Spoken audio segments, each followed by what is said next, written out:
and welcome to the Canadian Beef Checkoff Agency panel, part of the Canadian Beef Industry Conference. I'm Melinda Gurman. I'm the General Manager of the Canadian Beef Checkoff Agency. The agency is responsible for collecting and administering the beef checkoff and the import levy in Canada. We invest these monies into three specific areas: market development, promotion, and research. Joining me today is Andrea Brocklebank, Executive Director of the Beef Cattle Research Council, Amy Peck, Manager of Public Stakeholder Engagement, and Michael Young, President of Canada Beef. Today we're going to talk about checkoff and import levy investments during a crisis. As the industries continue to work their way through the impacts of COVID-19 in Canada and around the world, today we wanted to talk to these three panelists about how they invest monies during a time of crisis and what strategies they use to ensure continued return on investment for producers. Before we start the panel, I just want to give a little breakdown on the revenues projected for the current fiscal year. We're estimating approximately revenues coming in at $16 million, which includes both the checkoff and the import levy. These monies are allocated by the provincial cattle associations that send the money in. And overall, the $16 million will be broken down approximately with 56% going to marketing, overseen by Canada Beef, 26% to research, overseen by the Beef Cattle Research Council, and 5% to public stakeholder engagement. There's an additional 13% that will be sent back to 6 provinces to invest into provincial programming for programming that has national benefit. Now, before we get into the panel today, I want to just turn it over to our three panelists to give us a brief overview of some of the programming that they're doing during this time of crisis in the COVID-19 situation. So first, Andrea, I'm going to turn it over to you. Thank you. So I represent the Beef Cattle Research Council. Our primary mandate is to fund research of priority to the industry, as well as extension, and we oversee the Verified Beef Production Plus program. Research is really a long-term game, so we tend not to adjust immediately to a crisis the same way the other groups will reflect. The goal of research is actually hopefully to address things proactively before issues emerge, or it's focused on continuous change and innovation to support industry sustainability. So, I think in terms of COVID-19 is a human health issue, not an animal health issue. That is where sometimes research plays a more critical role in terms of being having a more immediate response. So our long-term strategy hasn't shifted substantially yet. We will definitely have to reflect on how COVID-19 impacts that strategy moving forward as we look at even in terms of changes in operations. That being said, our short-term strategy has had to shift. Just like all other sectors, research has been heavily impacted by social distancing requirements. We saw the shutdown of all of the major universities, Ag Canada research facilities, and other research institutions. And like many, it's been focused on determining how to do research in a manner that reduces that human health risk. So procedures have had to be developed, new strategies and protocols.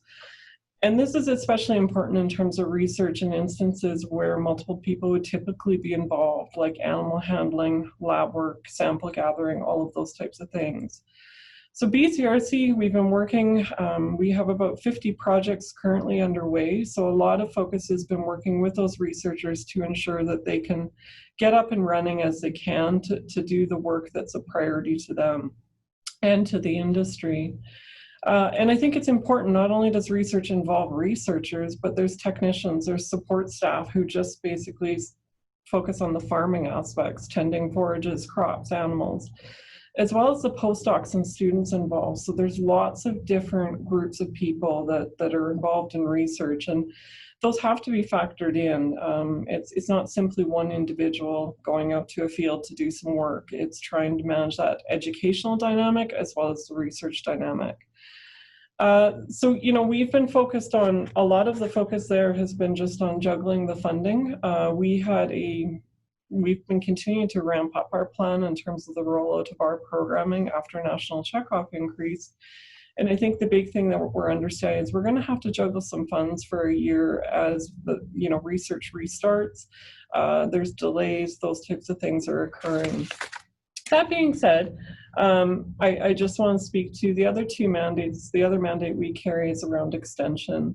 And on that mandate, actually, extension's carried on as per usual. We're providing resources to producers and other industry stakeholders on a daily basis. And we're able to do that with minimal disruption at this point in time, mostly because we use webinars, website decision-making tools, and industry publications. We have adjusted those to address some of the market disruptions, so providing producers with options in terms of alternate feeding strategies, also decision-making tools, as we've seen market disruptions ultimately impact all sectors of the industry.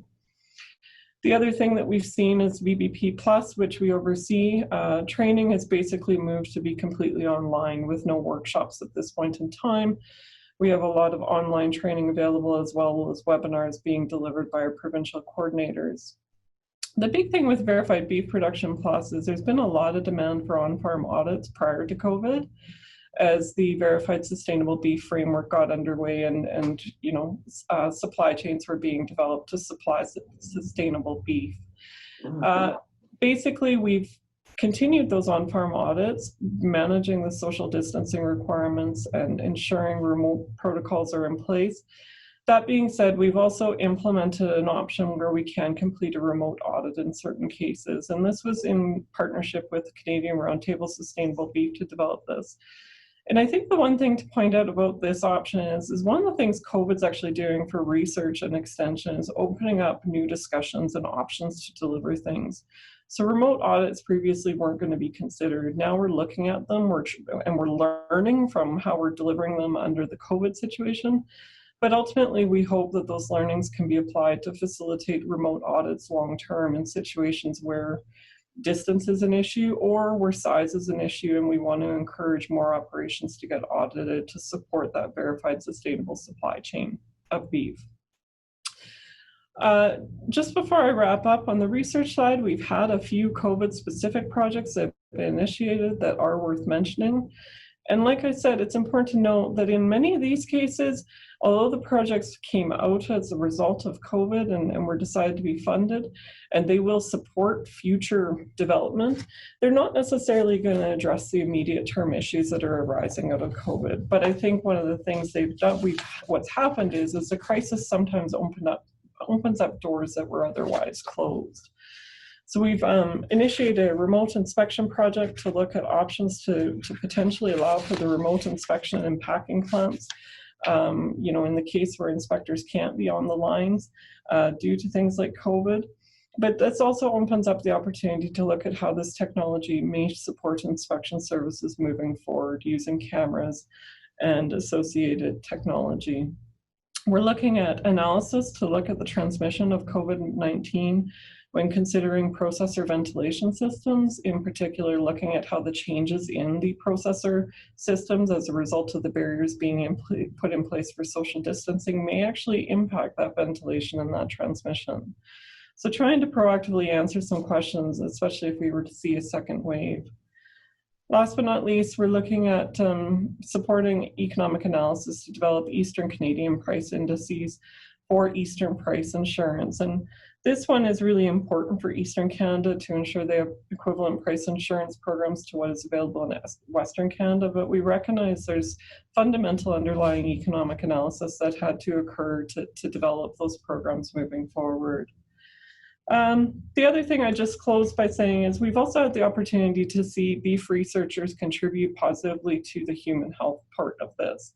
So we've got a lot of researchers in Canada who've basically been mobilized to shift and use their technical skills to look at things like vaccine development, antibody tests. So as an example, one of our researchers who was previously part of our beef researcher mentorship program, she's turned her program, Dr. New is her name, she's turned her program to focus specifically on developing an antibody test to basically look at being able to, using saliva, to detect if antibodies are present and if somebody's been exposed to the disease, to COVID, or actually recovered from it.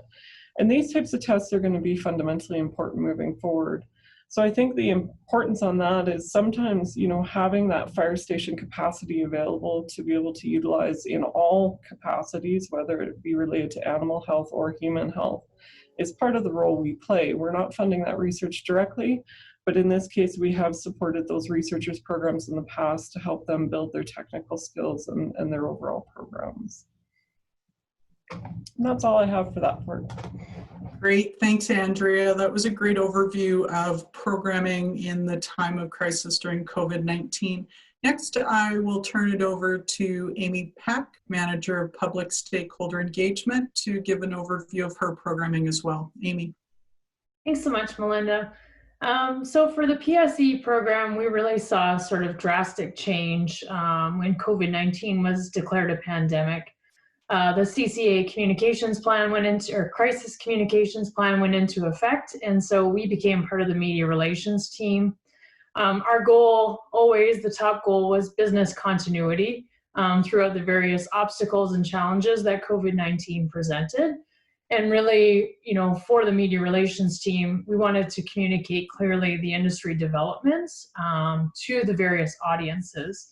So the first audience we're really trying to communicate with is stakeholders. And so that was through industry statements, president addresses, frequently asked question documents, and key message documents, and also through the social media strategy that we rolled out through CCA and the provincial organizations.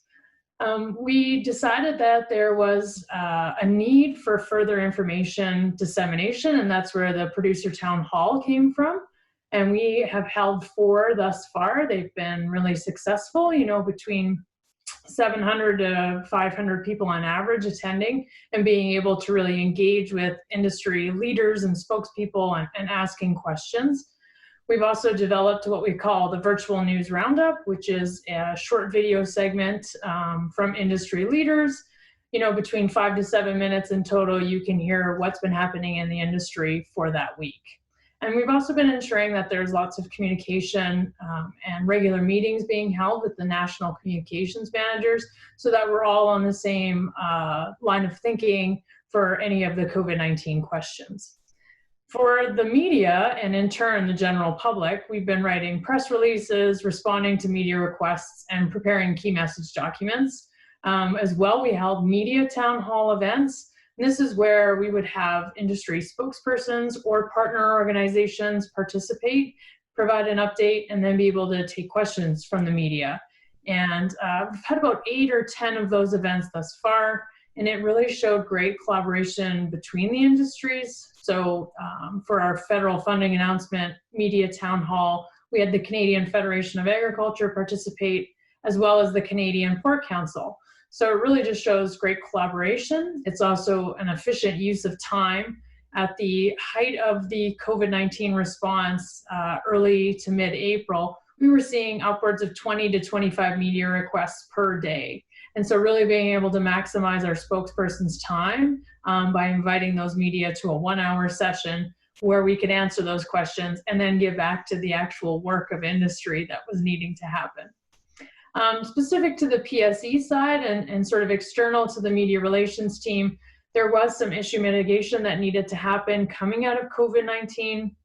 The first one, of course, was narratives trying to tie cattle production to zoonotic disease outbreaks. We saw this published in one e-newsletter in a Canadian publication. So we worked with veterinarians and institutions to develop a response and then proactive media statements reiterating that there are no viral health threats that really exist in Canada between cattle and humans. And then as well, on the proactive messaging side of things, PSE launched this Feeding the Future campaign, which is really born out of the COVID-19 pandemic. And it's looking to communicate to consumers what is at stake in the beef industry because of the pandemic. And so we utilize the media town hall events to be able to tell these stories. So one was, of course, the loss of grasslands that we could be facing if we can't keep producers financially viable in the industry. And the other was just making sure that next generation of beef farmers is able to excel in the industry. You know, with an aging average population of beef farmers, we need to ensure the success of the next generation coming forward. And so we created a series of videos and ads, really aiming to tell that story to the general public. So I think when we're looking back on how PSE had to pivot during COVID-19, it's quite drastic, and it consumed almost all of our time. Great, thanks, Amy. I think we already see quite a compare and contrast between strategies already from research and response times and public stakeholder engagement, something that we'll drill a little bit deeper into as we get into our panel discussion. Now, Michael, President of Canada Beef, I welcome you to provide an overview of what your organization's been up to in response to COVID-19. Oh, thank you, Melinda. Well, you can appreciate, essentially, marketing came to a complete stall. I mean, conditions change everywhere, either function or unfunction, depending on what sector you were in or what country you were in. So you can imagine the shock to our operating model, which is not set up that way. We immediately took a three-pronged approach, which would include first to respond, which was to resolve immediate issues, be resilient in the face of uncertainty and change. Secondly, we looked at recovery, so to adapt to the new normal as quick as possible. And then a reset switch to rebound, retrench, and refresh Canada Beef programs, services, and operating model for the evolving and post-COVID environment. Now, this translated for us into a 5-point strategy that included gathering and interpreting data, because you can appreciate the amount of information that's coming at us, not just domestically from every single foreign market we're in, plus global overview. So there was a lot of data coming in, and it was important to get through that and figure out where we can use it and what does it mean. Second, it was to pivot our programs. We couldn't move ahead on our current operating model. Programs and services had to be pivoted to deliver results immediately. Keeping stakeholders informed was extremely important. You can appreciate the different levels, sectors that we work within. They're all looking for answers, they're all looking for solutions, and they're all asking Canada Beef to supply the information needed. So this was important to us. The fourth strategy was to create solutions that would mitigate the impact. And this one was the most challenging, because when you're sitting back looking at what can we bring to the table, we had to challenge ourselves into what tools, what resources do we need to help the sectors to help mitigate the impact of COVID-19. And then finally, to plan, anticipate the post-COVID world moving forward, trying to understand what we're moving into, how is this going to affect us, and how can we best be effective to invest producer dollars.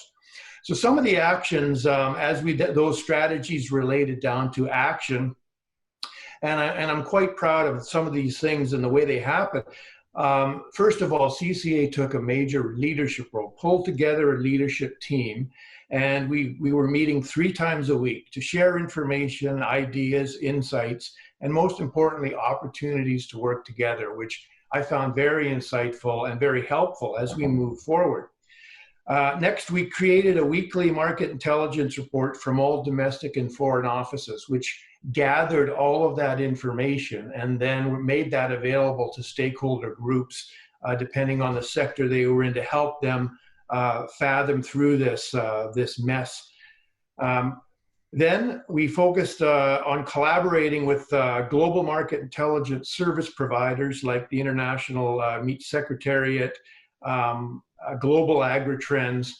So working with these people to get the statistics, to get the facts as it's available, and then share them. The IMS group is an international group of marketing colleagues. On a non-proprietary level, we essentially were meeting every week to discuss what was working, what wasn't working, how are you adapting, how is it working, and I found that extremely valuable, and it showed the strength of our global relationships with other countries. When proprietary, everything was laid down, we worked together to work through this. Then focusing in on what could we do in the marketplace now, we really had to look at some of the things emerging. All of a sudden, we found that we have a country full of kitchen captive consumers who are sitting around the table with their families, and they need to feed them, perhaps for the first time ever for many of these. So we really had to look at what are their needs, how can we help them? How can we help the retail operators that are trying to serve their needs? So this for us translated down into providing information, basic how to cook beef again. How do we get that information to them? So develop programs for retailers to offer to their customers about how to enjoy beef more often. Obviously focusing on some of the areas like ground beef. There was also a huge focus on value cuts because the food dollar budget just wasn't there anymore. A lot of people lost their jobs, they're worried about their futures. So we had to adjust and pivot our focus on more value cuts. And when you're looking at beef, which already represents the highest value protein in the meat case and on the menu, you've really got to work hard at it, which we did. We looked at some of the stuff in the past, we dusted it off, readjusted it, and then re-released it to support our retail and food service partners on some of these items. We created a Safeguarding the Canadian Meat Supply resource, which was a summary of all of the things the Canadian meat processing sector is doing to ensure supply and guarantee safety for their workers and for our customers worldwide. This was a partnership with the Canadian Meat Council, Canada Pork, the Canadian Pork Council. We worked with as many industry partners as possible to create this resource. We then had it translated into 8 languages and got it globally distributed as quick as possible. So fast that it was noticed by a lot of our competitors, like USMEF sent us a note saying they were surprised how quickly we mobilized and got this information into the foreign offices. They were quite happy with it and actually asked to use some of that information, which was nice. On top of that, we then created a food safety consumer version, which was also partnered with the same group. So it was universal messaging from the meat processing sector to our end user customers and clients. So we tried not to make it just coming from the beef sector. We worked with our partners so that the message was global, it was universal, and it was important.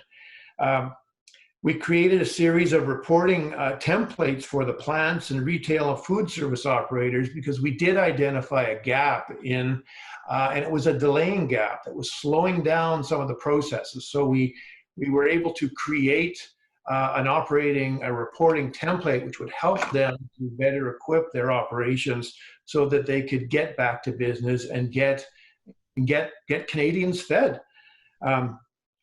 We also then moved it forward and created a COVID-19 training course, which was an online program. And again, working with our partners, primarily Canada Pork, to create this training course and make it available. And again, it's available for meat processing plants, retail, and food service operators. And it's quite a simple course, but has all the important information. It's presented in a way that's easily adaptable to their operations. So that was important for us. And before I leave on the promotional side, we then focused in on a global market intelligence report. We added a COVID-19 dashboard, which pulled in the status of each of the countries in terms of where they're at in their evolution as they're going through the COVID-19, which was important as well. Now, switching over to operations, obviously some of the things we do simply had nothing to do anymore. A good example would be the Canadian Beef Center of Excellence. Here you've got this facility. It's completely designed for people to attend and learn. So we immediately had to repurpose this resource to be virtual. And I have to take my hat off to the team because they immediately whiteboarded the concepts and what they needed, switched the entire operation over to a virtual operation.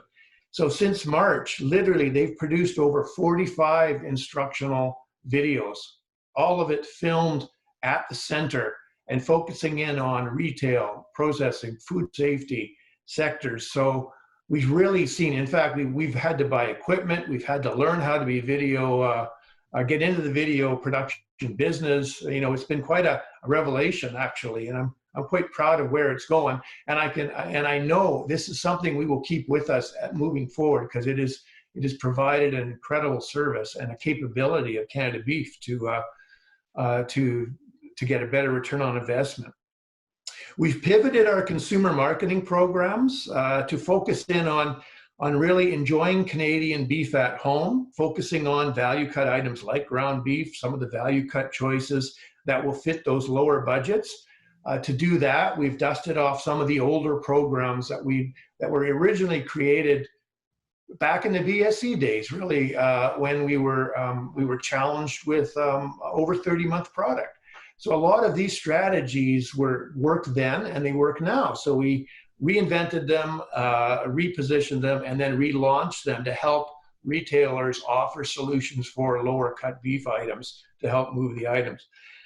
We pivoted our consumer marketing primarily in two areas. We launched a Crave campaign, which is to inspire meal ideas to aid families in what we call quarantine cooking, a recipe rut. So we had to find exciting ways to bring families together to enjoy Canadian beef and to try different things, you know, over and above some of the things that maybe they're not doing now. We also launched a trust campaign that focused on everyday Canadian beef stories with a slight COVID twist. So really bringing it back home, talking to different people about how they're weathering it, how they're working together, and their experiences with really beef as a comfort food, going back to those memories of days gone by. So that's gone really well for us. And then we also launched a How to Cook campaign that supported everything. And this was a retail support program, which included labeling, nomenclature, and education to reach out to consumers, to help retailers get that information to the consumer. So there's more to come. The team has been working very, very hard. A lot of these ideas are being adapted in the foreign markets too. So we adapted all of these strategies for each one of the foreign markets. It's been tough. We've had to make some reductions in HR. So we've had to cut back. There are certain areas where we just simply could not justify the expenditure. So we've had to cut back on some of our team. But I think we've done it for the right reasons, and I think we're going to emerge a much stronger organization. Well, I'll stop there, Melinda. Thank you. Great, thanks, Michael. You know, definitely a lot of work between the three organizations that utilize the national checkoff dollars and the import levy. And, you know, Michael, you mentioned the weekly management meetings that were called with national groups in response to COVID.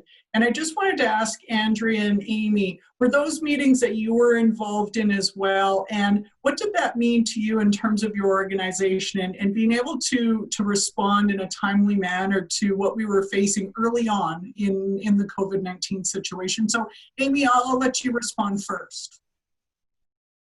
Sure, thanks, Melinda. We were involved with the industry stakeholder calls, which were happening bi-weekly throughout the first, I would say, 3 months of COVID-19. So both in the organization of those calls, as well as developing some of the content or prepping some of the industry spokespeople that were going to talk as well. And then also being involved in the weekly media town halls. So I would say, you know, a lot of the industry communication that was happening was really important for us to sort of set our direction, you know, and because there were so many conflicting priorities, sort of not even week to week, but day to day, it really kind of gave us, you know, here's where your priorities are, here's where we need the focus for the next day or so at least. So they were very helpful for us in setting that direction. Yeah, I would say so. And would you say that's one of the things that worked really well during this time of crisis, was to stay coordinated with other groups to avoid duplication and just keep moving forward? I would say that that was one of the very positive things that happened out of the COVID-19 crisis, was the amount of collaboration that we saw within the industry, and the amount of communication that was happening. And then also with our industry partners, like you were hearing, we know how close Canada Pork works with Canada Beef, but that relationship got even closer during COVID. And we found that with other commodity groups as well, that there was just this great opportunity for us to work together to be able to amplify what we were doing, external to just the beef industry. Right, great, thank you. Andrea, what's your thoughts on that? So I, like Michael, participated in the lead team meetings, and those literally started the first week that COVID became a mainstream issue in March. And I think, the amount of collaboration in our industry has increased tremendously over the last 5 years, actually. The formation of the Canadian Beef Advisors, the National Beef Strategic Plan that took research, marketing, policy, and public trust related discussions and moved them together. So, I think we've seen that increased coordination, and I think there's always been some skepticism that there is still competition between the organizations and those types of things. But I think what you saw is that really came to a point where, with the crisis, the kind of growth in that collaboration really, really went to the nth degree, I'd say.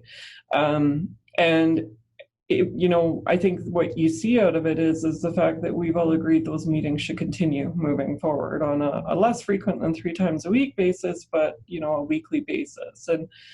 And really, it's just ensuring at that high level that we understand what each other's doing, how we can complement those activities when it makes sense, how we can communicate on them when we're engaging with producers, and so we can talk more broadly.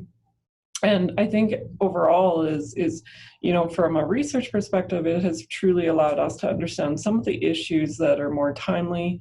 We do a 5-year strategic plan, but it allows you to understand kind of the emerging themes and priorities across the organizations and who they're engaging with. And it's important to know that wasn't just our producer organizations, it was the processing sector as well.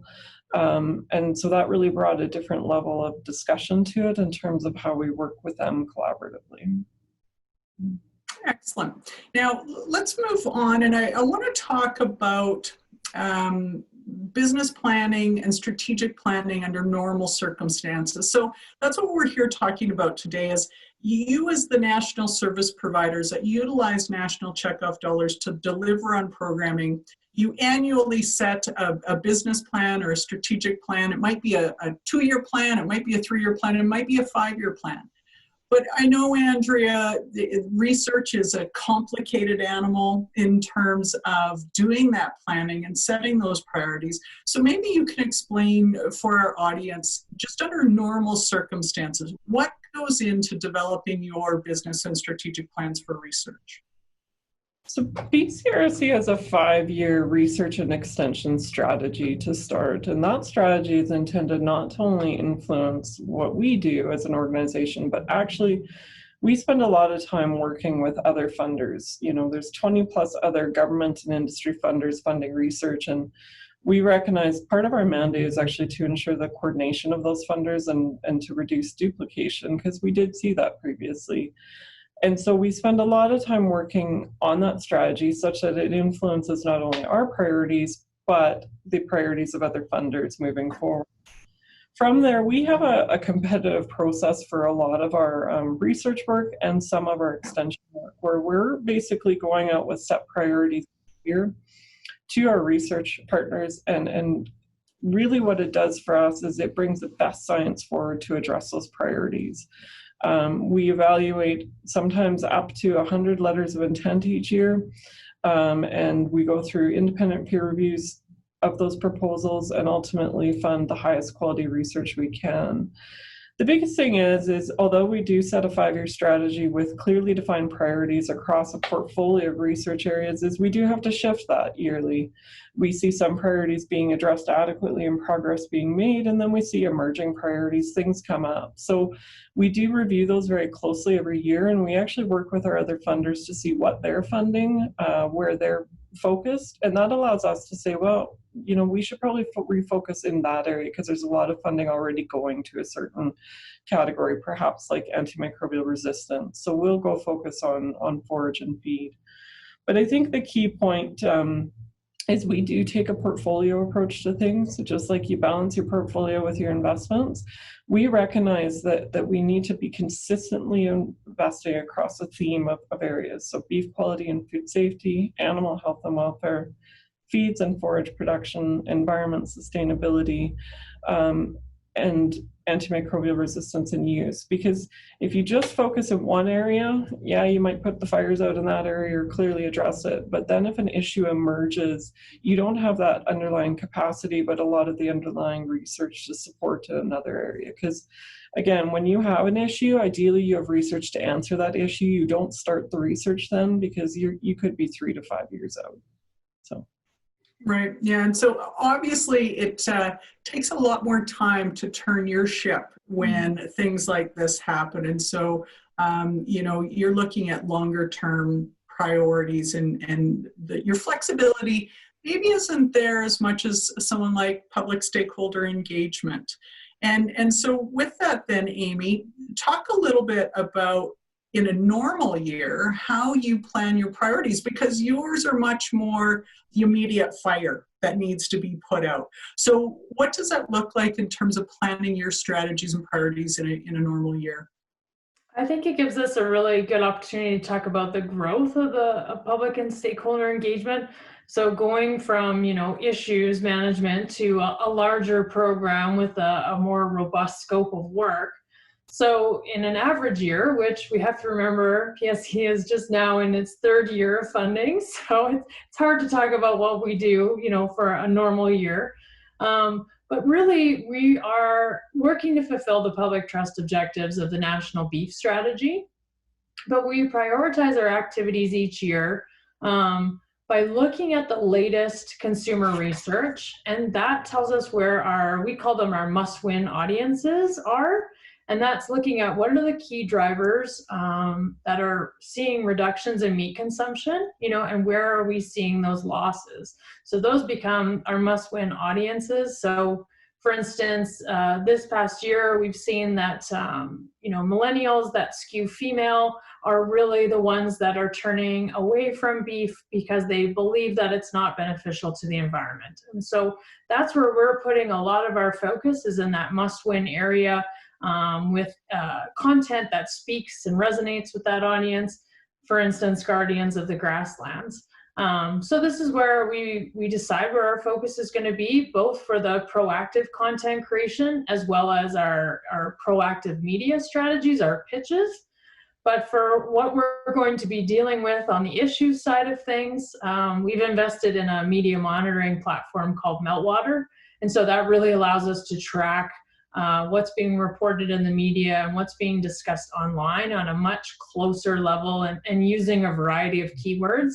So we can monitor the issues that we know are bubbling under the surface, but also see what might be coming so that we can be better prepared for it, and being able to easily scan that.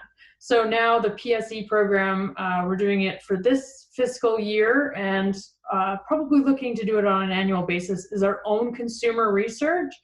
And this is really important in being able to measure the impacts of the public and stakeholder engagement program, something that we've kind of had to look at in the last 3 years. How do we actually show a growth in public trust? And so we're hoping by doing the same research year over year, we can measure trends which are, hopefully both positive and emerging, to try and see if we can measure that success. Excellent, thank you. And Michael, Canada Beef is probably somewhere in the middle in terms of needing to shift. Research, it takes that longer time to turn that ship around. Public stakeholder engagement has to react immediately. Your program's probably somewhere in the middle and kind of goes to both ends of the spectrum.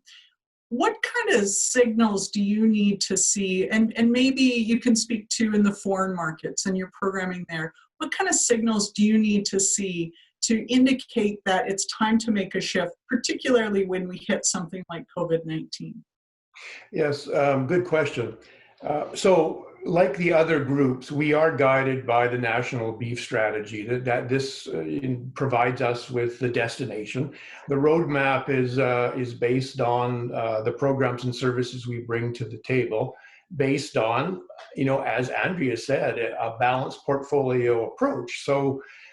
We literally do a market analysis, including the domestic market, of where we're at and where we want to go. And then we spend an awful lot of time looking for those opportunity gaps for the beef sector. And a lot of these have been overlooked by other groups, or they're underdeveloped. So we spend a lot of time understanding what those opportunity gaps are, then creating the tools, the initiatives, and then applying the investment directly against those opportunities to grow our market share. I mean, it's not just consumption. It's it's sector specific. It's about execution ability. It's about how many SKUs do you have. It's about competition. It's about what are the other guys doing. So it's a balanced approach. And again, we focus in on the things that the opportunities that we see that sometimes others don't see, or that we're underdeveloped in. And it can be as simple as simply creating cuts that don't exist to give lower price points, to give options that didn't exist before, or to produce an idea or a concept that will outperform the best in class, so that we can get that real estate, to get that piece of space. We look at the menu and the retail meat case like an opportunity to grab more real estate. It's almost like a rental building where you've got renters in different rooms. If you pay your rent, you're going to stay. If you don't pay your rent, you're going to be gone. So we want to make sure beef is thoroughly represented across all sectors and in all product categories. And to do that, it's not a question of just investing in the traditional cuts. If we did that, we would not be a good solution for the beef industry moving forward. We have to evolve. We have to retain what we have, but we need incremental growth. We need to have ideas. We have to be competitive. Beef has to provide a solution. Retail partners, food service partners, they're in the business to sell what sells. And beef has to be one of those items that will sell and that will deliver profitability. So that's really what drives it. We extend the same set of rules into every single foreign market. Where are they in terms of evolution? Are they fully developed, underdeveloped, overdeveloped, fully mature? That dictates the investment and what tactics we're going to pull out of that toolbox. And then we measure them very thoroughly at the end of the program and at the end of the year to make sure they are delivering the results we want. And then we'll take a look at it, revise, and get back into the field. So it's a complicated. It's not just TV commercials and earmarked hats. Absolutely. And so, looking forward then, as we look at how long the impacts of COVID-19 are going to last, and we hear a lot of talk of the second wave, and could be this fall, could be whenever. Are you prepared for it? And what does your programming look like in terms of maybe having to shift again? Who are you asking? Sorry, to you, Michael. Yeah. Well, we've embraced virtual webinars and video resources now. So we are preparing, and these are good ideas. Not even if COVID goes away, and I hope it does, but even if it doesn't, or it does, these tools will stay with us because we've now discovered how effective they can be, and a lot of our clients now are used to sitting at their desktop to take in information. So we believe, we can, first of all, save a lot of money on travel. We can really focus our strategies on more virtual webinar type presentations moving forward. So, it's been a lesson, a huge growth lesson for all of us, and a challenge. And I think we're moving in the right direction. We're quite happy with the adjustments we've made. We're developing ideas to further exploit these opportunities. And I believe it's the correct way to go. I think the return on investment is going to be reflected in our satisfaction survey, which we do annually now. So I believe it's going to work out great. Good, thank you. Amy, I now want to turn to you and look at what the future looks like and being prepared for that second wave. What does that mean for public stakeholder engagement and your priorities? That's a good question. If a second wave hits, we're really glad that a lot of our initial work will be instrumental in the response to it. So, all of the FAQ documents, the key messages that we've developed are going to be ready to be used. And we have these seasoned spokespeople, that are ready to respond. We've grown established relationships with media outlets. So we have a lot more opportunities to respond, and whether that's, traditional ag media that's always been friendly, but we've also been growing a lot of relationships with, external or what we would call mainstream media. So we've seen a lot of coverage of beef industry, both, issues and opportunities through that.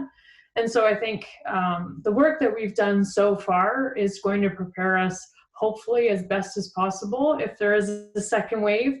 And already having this proactive public content that we've created, there's always an opportunity to just amplify that further to raise awareness of what's happening to beef producers in the industry. Great, thank you. Andrea, and to you. So what does that look like? Second wave, maybe, fall into 2021 impact. What does that look like for research and your strategies and setting priorities?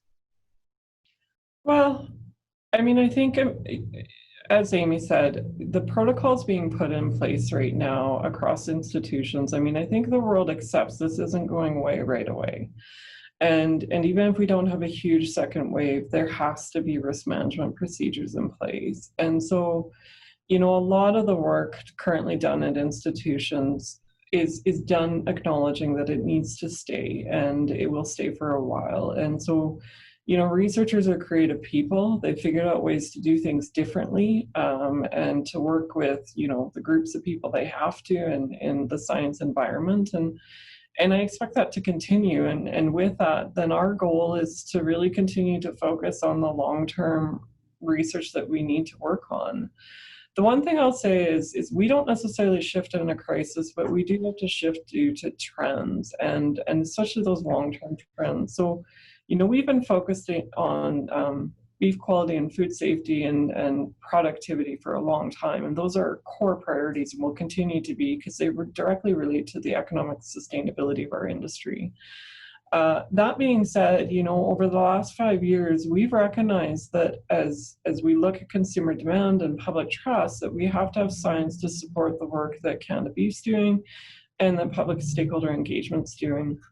And not everybody always believes in science, but you have to have it there, especially when you talk to regulators and policymakers and those people who are really wanting to understand things. And so, we've shifted our program to look at things like animal welfare and animal transport and our positive environmental contributions related to carbon sequestration and biodiversity.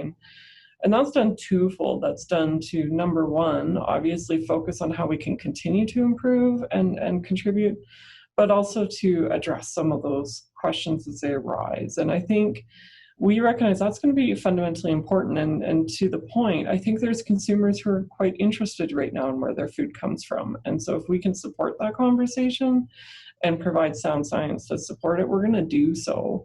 And most of that science actually doesn't cost us a lot extra to do because we do it when we're already focusing on productivity work. We just add measurements around things like methane emissions as you're doing feed studies, those types of things. So, I think we've recognized in taking that approach that we can not only focus on producer sustainability and our supply chain sustainability, but also supporting these larger demand questions and public trust questions that we have. And it's something we'll continue to do. And like I said, I actually hope that in a way, this has created an audience that is maybe more receptive to understanding local food supplies, the Canadian food production system, and the sound,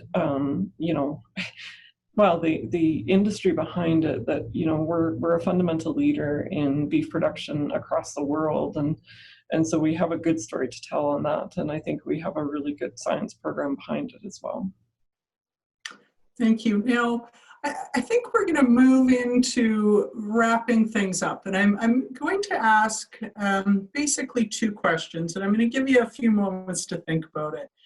But in your closing comments, maybe you can touch on, in your experience, having gone through this now, what does this show that our industry had done well before the crisis? And also, what do you think we need to work on more? And then maybe if there's any other future programming that you maybe wanted to mention. So just think a little bit about this. What did we do well already as an industry? And what do we need to maybe focus on and work on a bit more? And just in terms of my closing comments, the Beef Canadian Checkoff Agency oversees national checkoff and the import levy. We contract these three entities to provide those services and invest these monies into the market development, the promotion, and the research. And these three groups submit business plans to us annually. And we've talked a lot about business plans in this last hour or so. And the board of directors of the agency has just been very impressed in terms of the commitment, the programming, and the results that we've seen come out of past business plans submitted to the agency, and what we're seeing also in terms of this year's business plan, and the speed in which all three groups had to pivot and to change as we face this priority. So, just on behalf of the agency and our board of directors, we want to thank you for your continued dedication, commitment, and the programming that you are delivering that does return an investment for producers. Now, in terms of these closing comments and addressing my last two questions, I'm first going to go to Amy. Wonderful. Thanks, Melinda.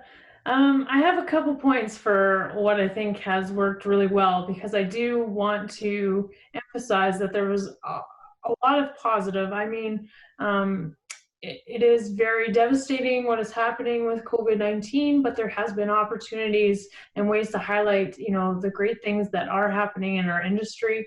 One that I'm sure Michael will touch on too, but in the beginning of the COVID-19 pandemic, the public very clearly demonstrated the demand for beef. And we saw that in shelves being emptied and clear preferences for beef over substitute products. And so that shows, that we have this built-in consumer demand. It is strong. There is a lot of loyalty to the product, even as, supply and demand issues were experienced and prices went up. People were still very actively looking for beef.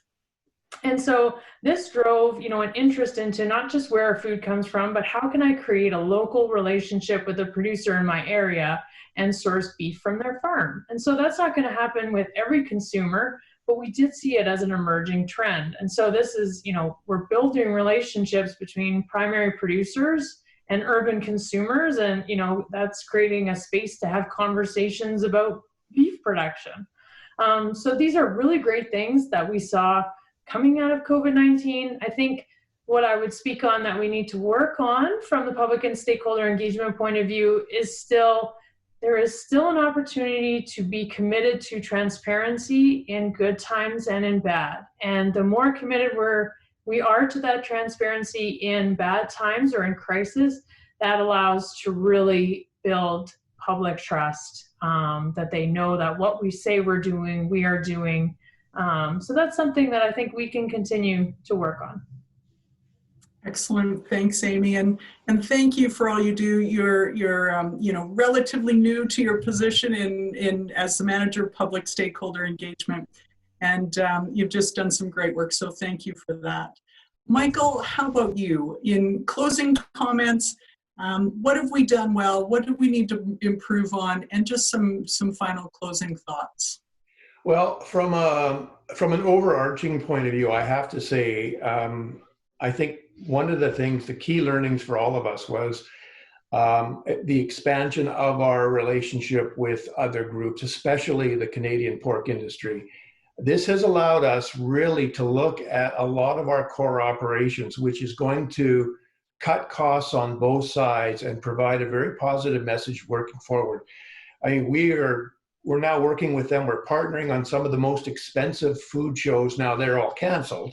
But the point is, this exercise has brought us together to discuss how we can work together, how we can be in the same location and present our products and commodities in a non-competitive, because we don't compete outside of Canada. In Japan, in China, in the Philippines, in Vietnam, we are another popular protein source, and there's a huge advantage to us working together. We both access federal funding for a portion of our programs and services, so it makes total sense. Now, this relationship has been developed. It's been further tested and forged, and I know as for a fact. This morning I was on 3 calls with different projects with other groups that speak to this. So I think from an overarching point of view, we've built a great relationship with our with the other meat industry groups, and this is going to pay dividends for years and years moving forward. In fact, it will change our model moving forward. Now, getting more on the competitive side, as I mentioned before, what it's identified to me is the focus on value optimization and carcass utilization. The shift and the opportunity now to move more value cuts speaks to what Amy was referring to. You know, we are in, you know, we own the expensive category. We own the flavor category. We own the exclusive night out category. We don't own the value category. However, there are cuts, there are opportunities, there are ways, there are preparation methods that are becoming popular that beef is not used for. So for me and for us, this has opened up a whole new opportunity of ideas to market beef to a different segment. And we know they're interested. We know that the equipment is out there. We just have to get our product there. So I think that's a key learning moving forward. And then the third one definitely would be the shift to virtual. I think we're definitely going to be able to get to create more virtual resources, more technical marketing tools based on a virtual platform. And I think we're going to see huge results in the foreign markets and in the domestic markets. So lots of opportunity, lots of learnings. You know, it's been a little painful in terms of, you know, reducing some of our HR, some of our employees, some of our team. But as if these gaps grow and we need that back, we'll staff up again if needed. But right now we've right-sized to the challenge, and we're well suited to take on what's around the corner for us. Thank you. Great, thanks, Michael. And once again, you know, the work that you've done. You yourself have been in that position relatively short term already, just over a year, yeah. And so, you know, you've done a great job too. And once again, the board really appreciates the leadership and the exciting new direction that you're taking the marketing team in as well. So thank you for that. Andrea, your thoughts on this and some closing comments.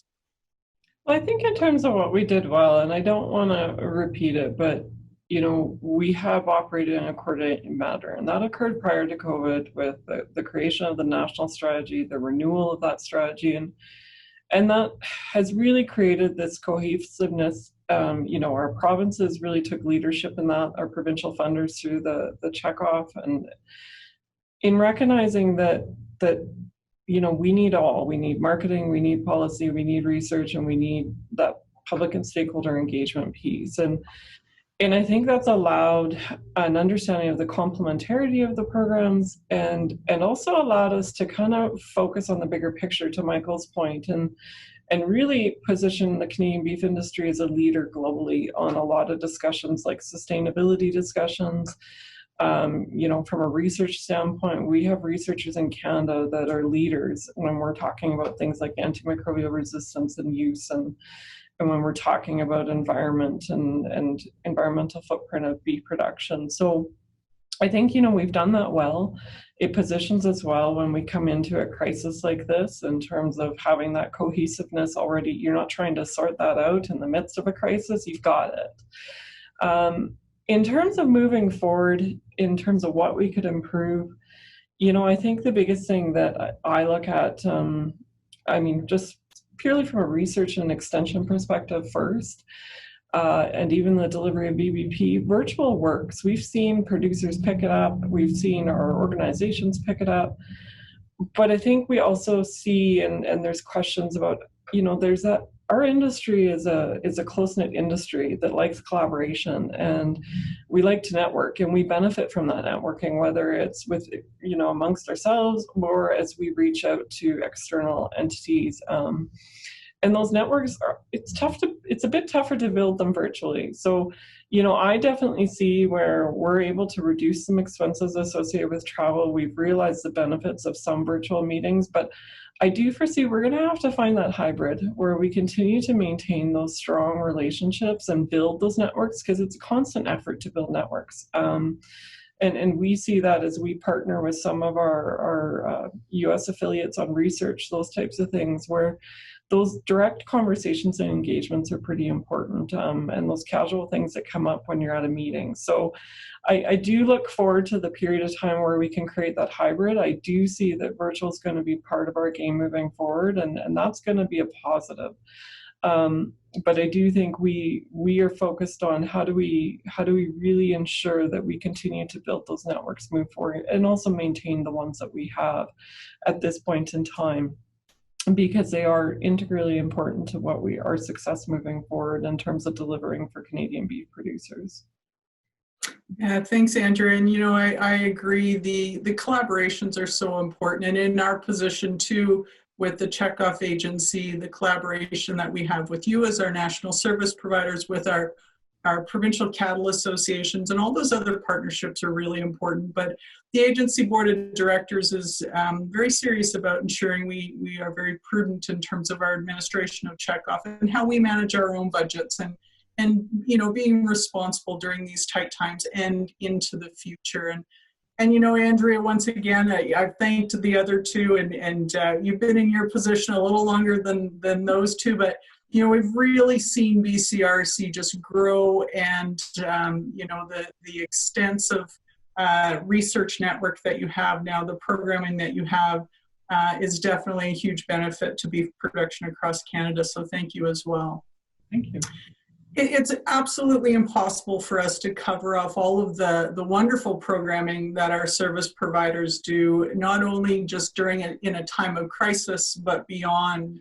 And so we really do encourage you to stay connected with us, whether it's us at the Checkoff Agency through the Gatepost, our monthly newsletter, or some of our other social media avenues, but also with the Beef Cattle Research Council, public stakeholder engagement, and Canada Beef.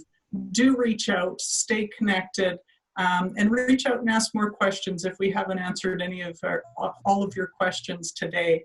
I also encourage you to reach out to Provincial Cattle Association. We have representatives from across Canada that guide and advise us in our programming. So I do encourage you to do that as well. With that, I want to thank you for your time. We hope you enjoy the other sessions at the Canadian Beef Industry Conference, and we'll see what form we take in 2021, whether we are back to a face-to-face beef industry conference or whether we will be conducting another virtual one. Either way, we do look forward to visiting with you again in the future. So thank you very much for your time. Thank you.